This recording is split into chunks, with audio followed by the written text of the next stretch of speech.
Halo Tribuners, berikut rangkuman berita terpopuler di Indonesia hari ini.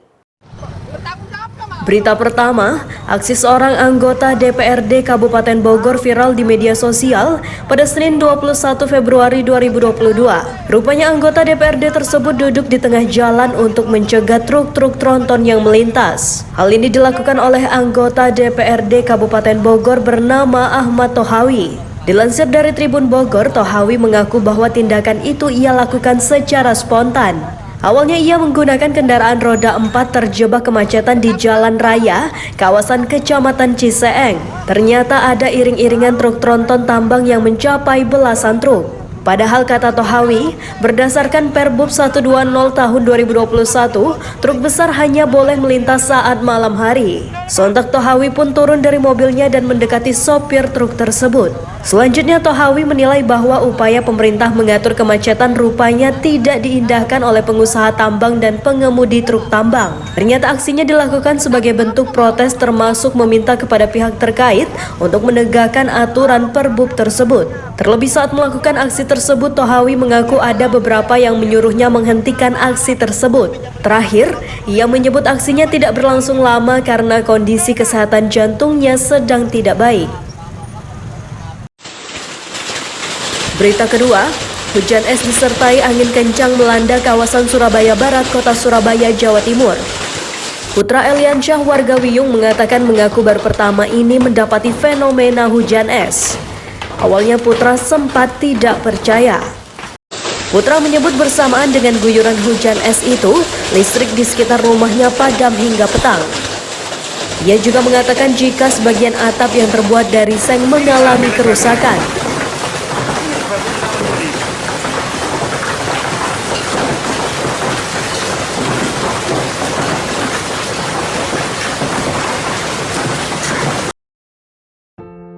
Berita ketiga, artis Tukul Arwana dikunjungi oleh KSAD Dudung Abdurrahman pada Minggu 20 Februari 2022. Momen kebersamaan keduanya diunggah di akun Instagram @tni_angkatan_darat. Dalam video tersebut, tampak kondisi sang komedian berangsur membaik. Dengan mengenakan kaos merah dan udeng yang biasa digunakan masyarakat Bali, Tukul Arwana tampak sudah bisa tertawa. Jenderal Dudung Abdurrahman juga terlihat mengenakan seragamnya dengan masker berwarna putih. Keduanya tampak asyik mengobrol sambil melihat ponsel KSAD Dudung. Ternyata Tukul Arwana dan Jenderal Dudung memang merupakan sahabat lama. Hal ini juga diungkapkan dalam unggahan Habib Hussein Baagil di Instagramnya. Video kebersamaan keduanya pun dibanjiri ucapan doa dari warganet.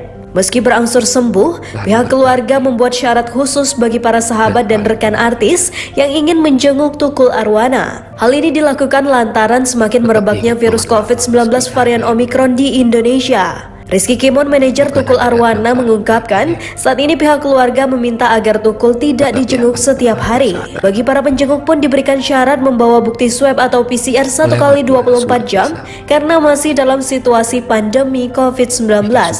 Dikatakan Kimon, kondisi kesehatan presenter itu untuk saat ini kian membaik. Hal itu merujuk pada daya ingat dan motorik yang mulai menunjukkan perkembangan positif. Meskipun saat ini pelawak asal Purwosari, Semarang, Jawa Tengah itu masih sulit untuk beraktivitas dan berbicara.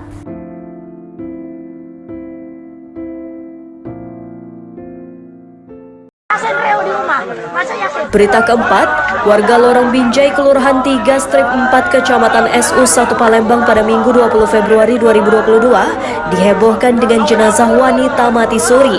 Tubuh jenazah bernama Yeni itu mendadak hidup lagi saat dikubur pukul 14 di TPU Wakaf.